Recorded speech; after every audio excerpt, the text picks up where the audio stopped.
a UN-backed global hunger monitor has declared a famine in Gaza City, warning that 500,000 people are living in catastrophic conditions. The IPC Crisis Prevention Group says a quarter of Gaza's population is facing starvation after 22 months of war. Conditions are expected to worsen, with the famine area likely to widen next month. Israel says the report is based on Hamas lies. We have this report and a warning. Our report contains disturbing images. Mossab al-Dibs is 14 years old and starving to death before his family's eyes.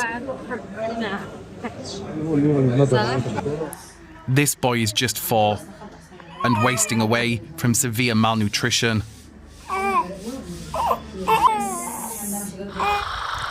For the first time, a UN-backed global hunger monitor has confirmed famine in Gaza City.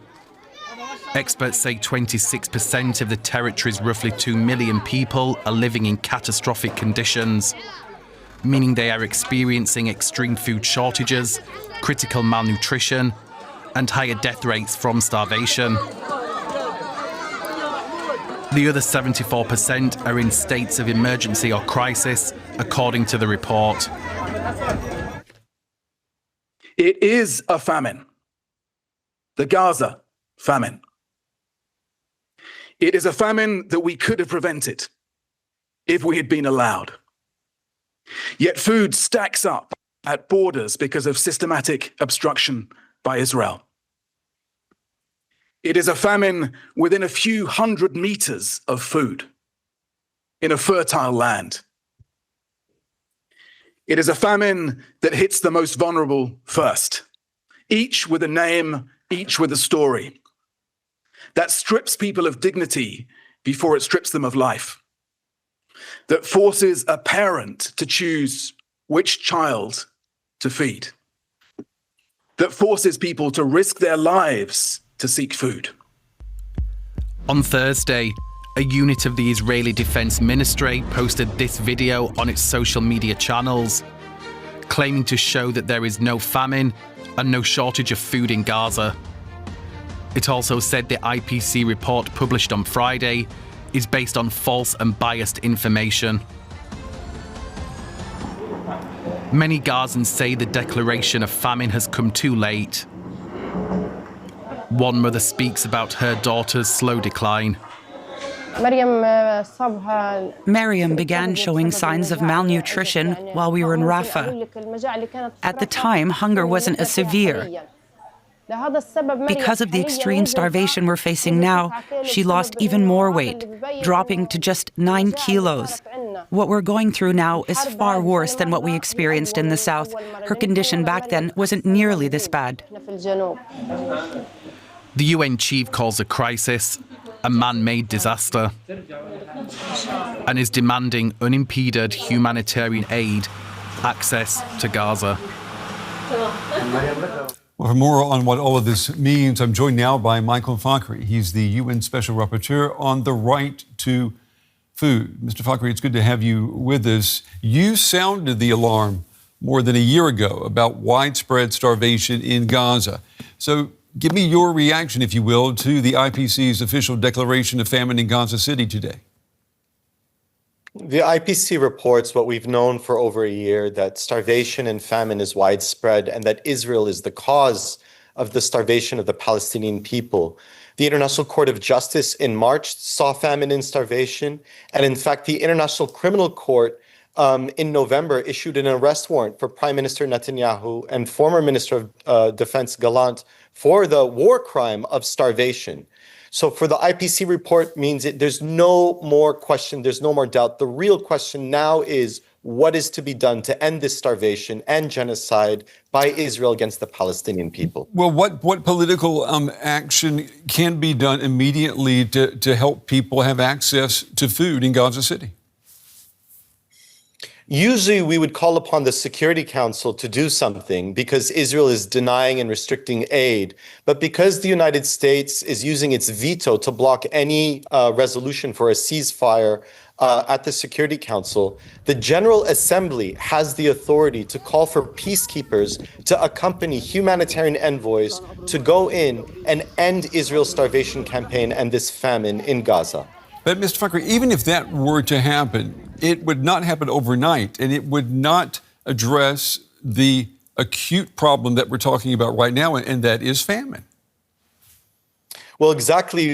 Everyone's frustrated, and governments have been very slow, so that civilians have been mobilizing, enforcing international law themselves. This is what the Gaza Freedom Flotilla has done time and time again with their different ships, trying to break Israel's illegal naval blockade.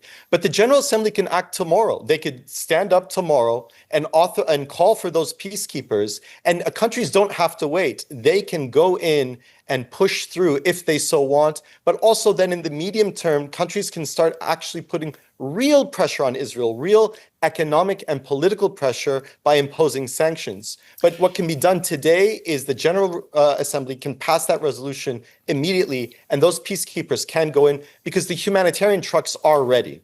You know that Israel is rejecting the findings of the IPC report, saying that the hunger experts ignored facts, including its recent scaling up of aid deliveries. I mean, what's your reaction to that?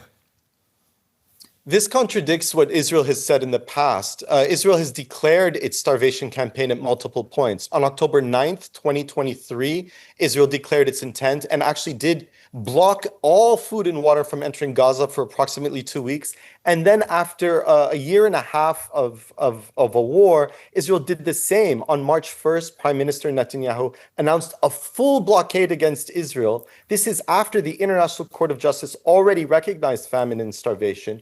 And then Israel imposed a full blockade. No food, no water, no humanitarian aid entered for approximately 78 days. Also, Israel has been attacking humanitarian convoys for the past 2 years, on top of restricting aid. And finally, Israel has destroyed the food system in Gaza. It's destroyed the Palestinian people's ability to feed themselves. So you add this all up together, it equals famine, despite what some Israeli administrators are saying today. What do you hope then will come from this report? A declaration of famine is just that. It's a declaration. This isn't a declaration, this is an empirical finding. We declared famine as human rights experts a year ago. The International Court of Justice recognized there was famine and starvation. The International Criminal Court issued arrest warrants for the war crime of starvation. This is the final confirmation. When the IPC reports and finds there is famine, it means it's too late because we know that the conditions are even worse than they're able to report empirically. This is the final answer. There is no doubt that there is famine. Famine is always a political problem. There needs to be a political solution. If there were food in Gaza City right now, tonight, for everyone, how confident are you that everyone would have access to it? How confident are you that everyone would have a hot meal to eat tonight?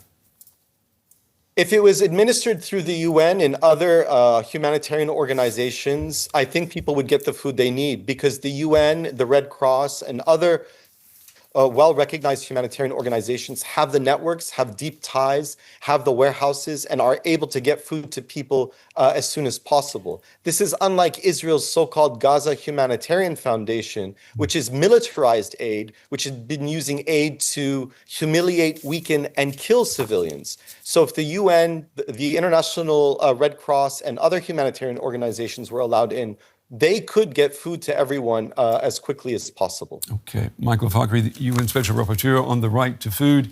We appreciate you taking the time to talk with us this evening. Thank you. Thank you. Well, we want to go now to Gaza City. I'm joined by Amjad Shawa. He's the head of the Palestinian NGO network in Gaza. Amjad, it's good to have you with us. You're in Gaza City. For the first time, famine has been officially declared there. Most people have no idea what that means. You're there. What is this like? Thank you. Although that very late declaration, for a long time we are warning of such humanitarian catastrophe that we are in and we're passing through. already the famine is there, that we are losing lives because of starvation, because of the malnutrition among us children, infants, elders, and at the same time pregnant women.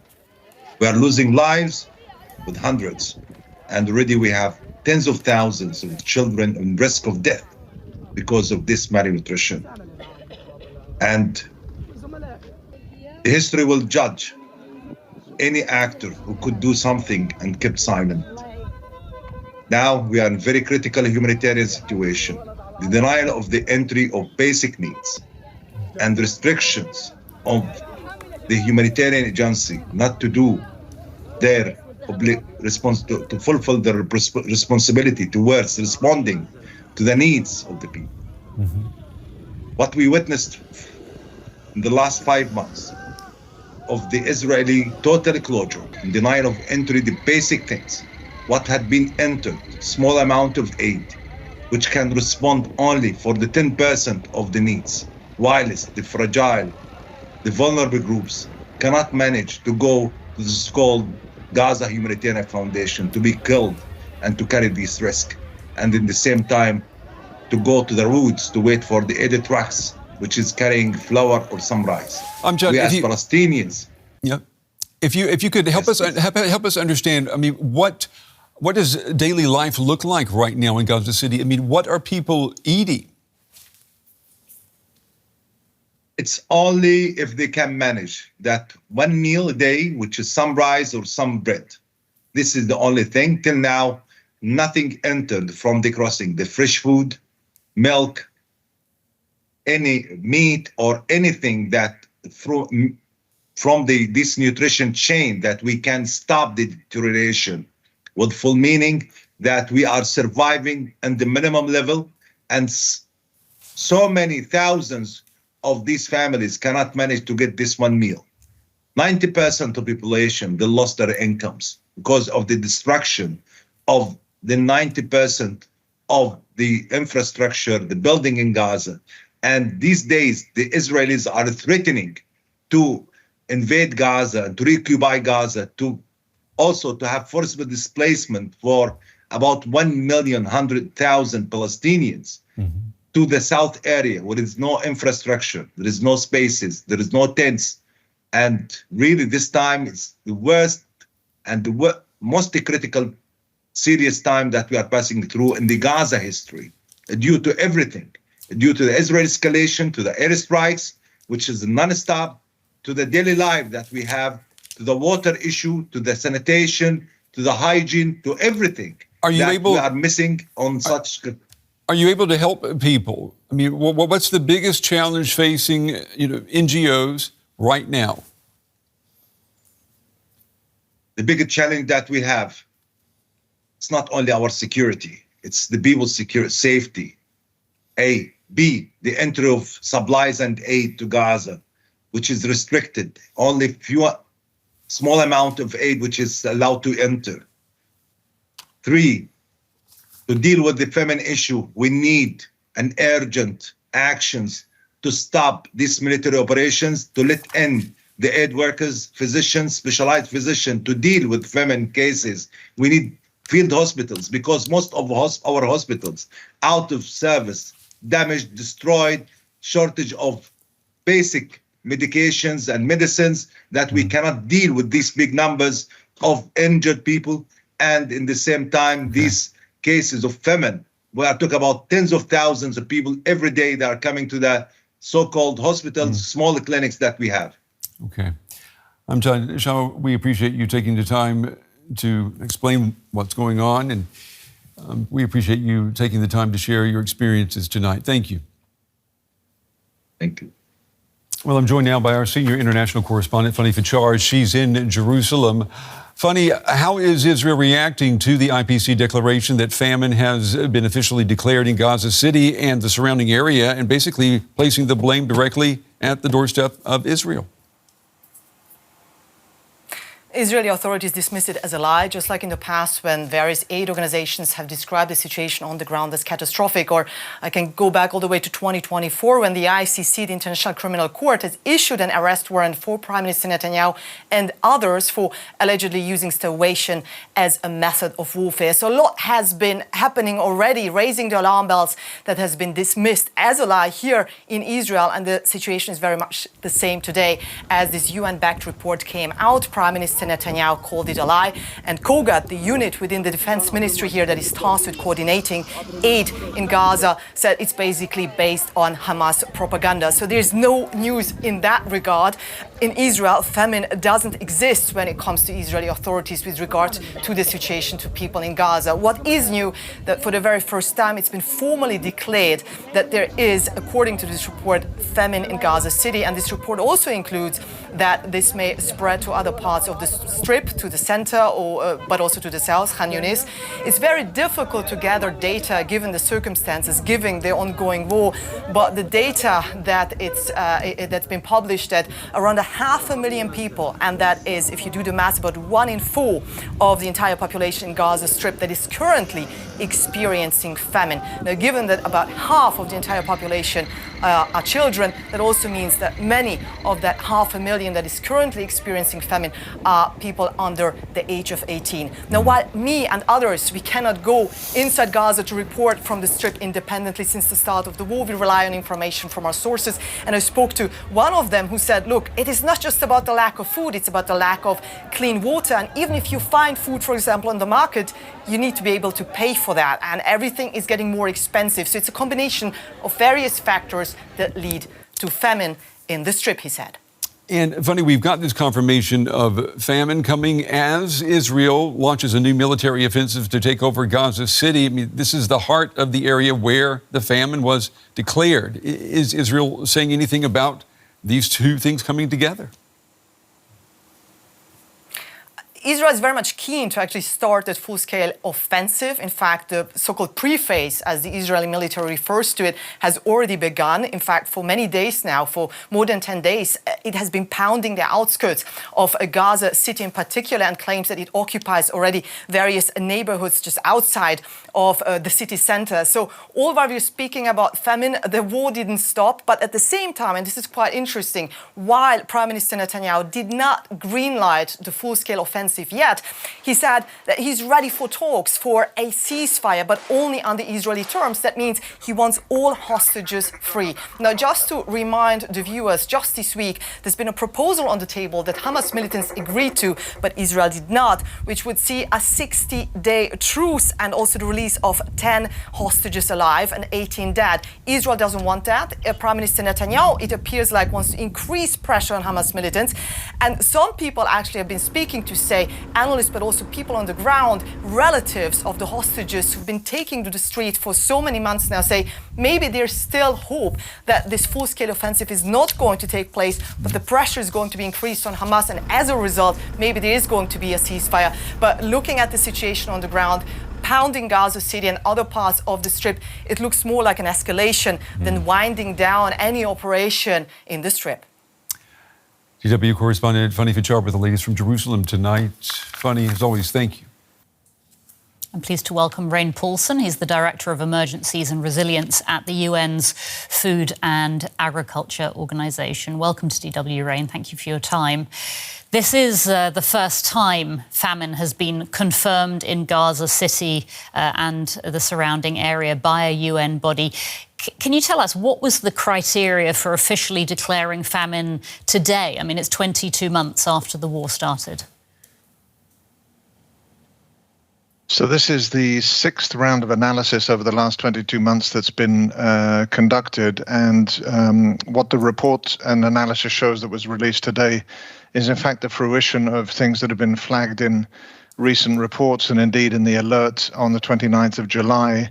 This high risk of famine was flagged, and fundamentally, once you have a breach of 3 key thresholds, which are around extreme hunger, around acute malnutrition, and around mortality, once those thresholds are breached, famine is formally classified. And that's what's occurred today and been announced in this analysis for Gaza Governorate. And as you were indicating, the projection period, which goes through to the end of September, predicts an expansion of famine to those two other areas of Deir el-Bala and the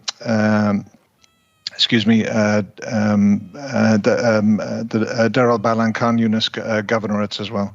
Mm-hmm. Let me also say that conditions in North Gaza Governorate, for which we did not have adequate data to conclude an analysis and make a pronouncement, are estimated to be in as bad, if not worse, conditions than Gaza Governorate. And there's an urgent need for access to North Gaza, both to be able to undertake assessments and to provide urgent life-saving assistance. So some very worrying facts, as you say. It also makes projections of what might happen, and obviously the pictures we're seeing are awful. Do you think, though, are you hopeful that this report might be able to change something?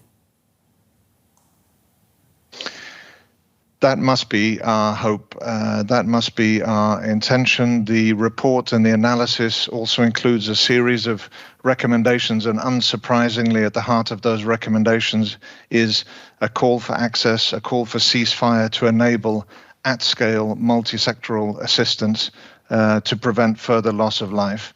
That can be done, but we are in a race against time, and every single day counts at this point. Israel's foreign ministry has rejected this report. It is accusing the IPC of publishing, and I'm quoting here, a tailor-made, fabricated report to fit Hamas's fake campaign. Your reaction to that? So the IPC is the gold standard for classification of acute food insecurity around the world. It has years and decades of experience, involves multiple partners and the world's leading experts, and we stand behind the credibility of the analysis that was followed using standard IPC protocols, also in this case, as you would expect for the analysis on Gaza. Mm-hmm. Before the report came out, a unit of the Israeli Ministry of Defense published a video on X. Let's take a look at it for a few seconds before we talk about it. I'm just going to play it for you.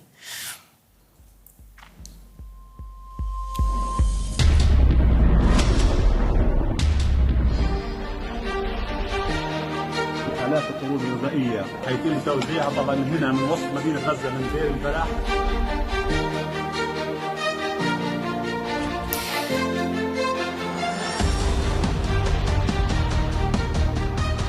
So we're seeing plenty of food there, chocolate bars, shelves full of fruit and vegetables, obviously a very stark contrast from the images that we've been seeing of people desperate for food in Gaza. Israel insists there's no famine in Gaza. Do the images that we just saw in that video, do they reflect the reality in any part of Gaza at all? So it's difficult for me to comment on that video, and you wouldn't necessarily expect me to comment. What I can say is around the analysis, which has been continuing on an ongoing basis over the last 22 months, has shown a dramatic worsening in those three criteria I mentioned of extreme hunger, acute malnutrition, and of mortality, deaths due to starvation and related illnesses. And I do think it's really important to underscore that when we talk about acute insecurity and food insecurity, and when we talk about famine, it's not just about food being present in a location. People need to have access to the food. They need to have fuel to be able to cook the food. That food needs to be accessible by the most vulnerable in the most extreme locations. And so I can just confirm that the analysis that's been undertaken by the IPC partners indicates a continuation and a worsening of trends that have been seen over months. And there really is a clarion call for urgent action to change the situation on the ground when it comes to acute food insecurity and famine right now. So looking ahead, Rein, what level of effort is needed to pull Gaza City out of famine? What's needed to prevent other parts of Gaza from falling into famine? And how possible is it to change this situation? So first of all, I mean, the asks that come alongside the analysis request both, of course, an immediate ceasefire to be able to have access by established credible partners to deliver emergency life-saving assistance. It's important that that assistance is multi-sectoral.